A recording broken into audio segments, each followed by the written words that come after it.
Hey there guys, Botstowo here, and today what I've got for you is the ShMB facepiece from the PBF kit. Before we get into the mask, let me know what your favorite Soviet gas mask is in the comments. Getting into a brief overview of the history, these things were adopted in 1973 by the Soviets and are very clearly a response to the American M17 series. The Soviets realized that the pork chop filters on the M17 were actually a really good idea. They cut down on bulk significantly and reduced snag points on the mask. So they went ahead and made their own version. The Soviets, of course, weren't the only ones to realize this. You see, the Czechs and Polish also copied the M17, and then the Bulgarians copied the Czech OM10. As you can see, the Chinese also created a pork chop style mask. I think I've got a video on this thing. Oh yeah, I do, but I do want to redo that video at some point, so that's something to look forward to. So yeah, this mask seemingly served with the Soviet army until the dissolution of the Soviet Union, and then if I recall correctly, the Russian army also used it for a period. But seeing what they're being issued in Ukraine, it wouldn't surprise me if these things started popping up again soon.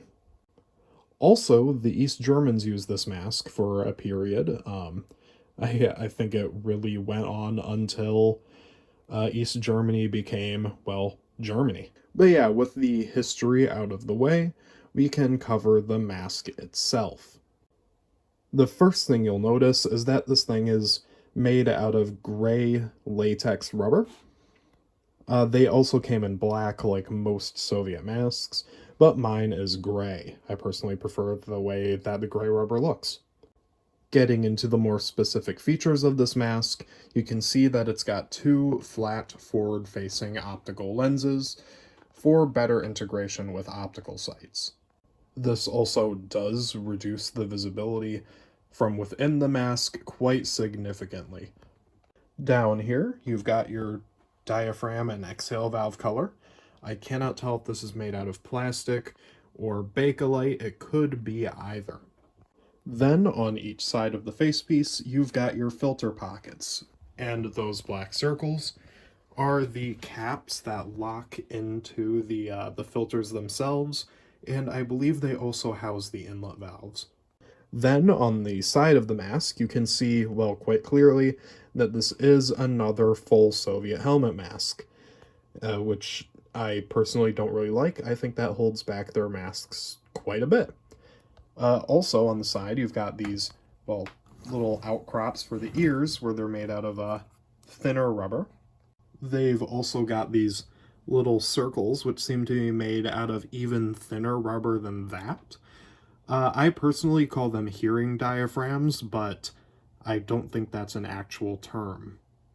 From the back, there's nothing really to see other than, well, this line that I think is probably just from the molding process.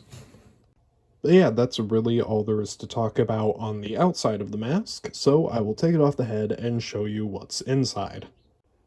Oh yeah, something I forgot to mention is that it has your sizing stamp on both filter pockets, and then on the right-hand filter pocket, you've got your manufacturer date stamps. I believe the top one means first quarter of the year, and then the bottom one means Moscow 1976. Fun fact about these is apparently size 4s are actually a fucking bitch to get your hands on. I've been trying for years because size 4 is my size, and it took me a long time to get one. Here is the inside of the facepiece. The first thing I would like to note is that the lens frames are actually crimped from the inside. I quite like that. The Soviets did that pretty often, if I recall correctly. I believe the PMG, well, the ShMG facepiece also uses this inverted crimp. Also, you've got an oronasal cup here, something not common on Soviet masks until the PMK series, and it functions with two little nose cup valves. And then you've got this brown, it's I think that's absolutely Bakelite over there. Housing for the exhale valve and your voice diaphragm. And that's pretty much all that's inside. Normally, this is when I would show you the filter, but fuck that. I'm not taking these things out. They're a huge pain in the ass.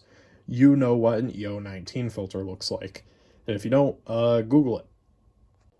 Anyhow, that's all I wanted to say about this mask. Thank you very much for watching, and I will see you in the next one, whenever that is.